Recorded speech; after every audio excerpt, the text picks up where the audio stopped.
You are accused of using your position as Minister of the Interior to plot against the Soviet Union with the goal of forwarding the interests of foreign powers. From the fucking moon. You are also accused of 347 counts of rape, of sexual deviance, of bourgeois immorality, and acts of perversion with children as young as 7 years old.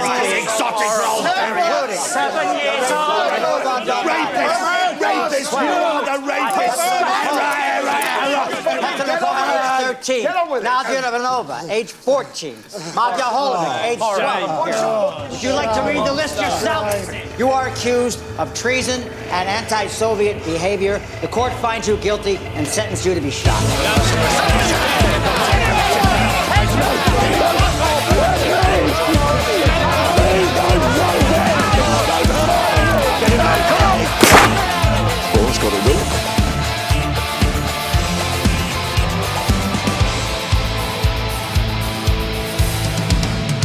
The P-47 Thunderbolt is an American-made Rank 3 BR-4.3 fighter bomber that was sold to the Soviet Union and is proof that communism is definitely the best system for producing anything, and saying otherwise will result in permanent relocation to Siberia.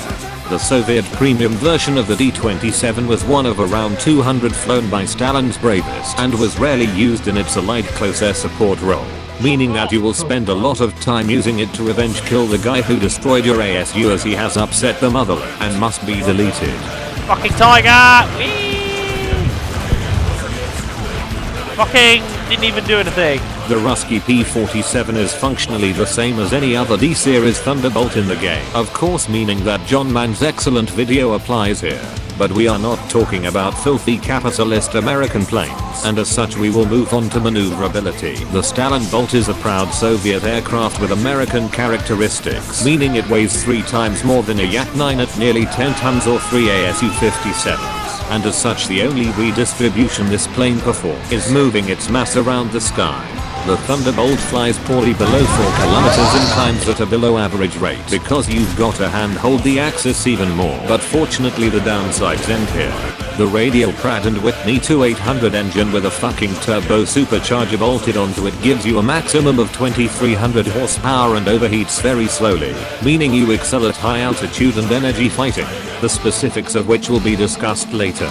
So it runs like the average Ukrainian family from the NKVD. What about armament? Good news. No fucking shvak cannons here, as Stalin has personally ordered a 50 caliber Browning machine guns with 3400 rounds total, which gives you the raw power to purge enemy fighters like a good leftist purges anyone with a slightly different ideology. And you can spray and pray to Marx himself for ages due to the large ammo capacity. As well as your guns, you get 2 500 kilo homegrown potatoes and a smaller 250 kilo vodka bottle strapped to the bottom just to flex on Hitlerbolt pilots. And these are what you lose to give Axis tank drivers flashbacks to Allied revenge cats, as well as dumping on bases if the last guy alive wants to space climb. Finally, because this plane wasn't designed by a Russian, it actually cares about its pilot not dying immediately, and as such has 10 mil of steel and 40 mil of bulletproof glass to prevent sudden insertion of mine shells. So comrade, how do you play the spreader of imperialism, I mean liberator of Eastern Europe, to start in air battles? Take the tracer belts if you enjoy playing the game, and stealth belts if you're an unhinged communist worker. Take 20 to 30 minutes of fuel depending on how likely you are to die, which in the Red Air Force is very likely, and tell bombs to eat shit. You are a pure energy fighter, and as such altitude is your friend, and turning is to be purged along with innocent minorities. At the start of a battle you side climb until you reach around 7,000 meters, and then pick your targets. If you dive towards the first low-flying fighter you see, you will be picked off, so never do this. Instead you go for targets a maximum of 3 kilometers below you, spraying those guns until the Germans catch fire and the Japanese literally break apart under the weight of your Zhukov-led offensive. And if you miss and they turn towards you, never ever fucking turn. Unless you know you can outturn them. Instead, keep your engine at maximum and run at a 5-degree climb, using your energy advantage to keep speed and gain height. However, if you have poured enough Stalinbolt vodka into the engine, you can be an absolute manly man and head on literally anything.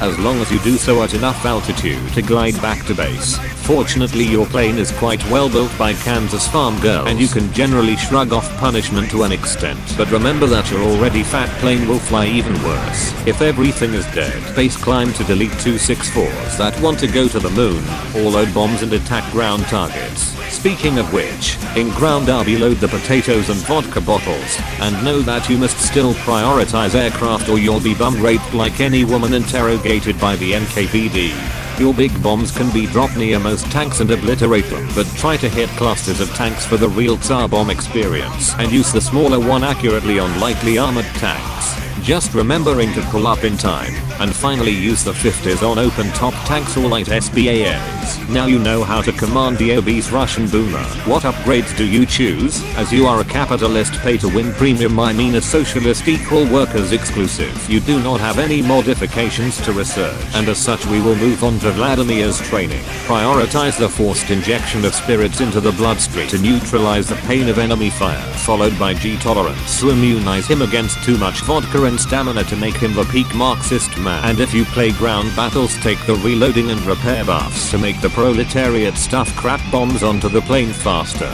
So in conclusion, should you buy the P-47 Stalinbolt? Absolutely, as it is both an excellent boom and zoom fighter and a better close air support bomber than half the Russian tree, and goes very well with a KV-2, a Su-57 and T-34, and only costs about 12 capitalist golden eagles. By following these simple steps you will find that this is the correct way to play the P-47 D-27 Thunderbolt.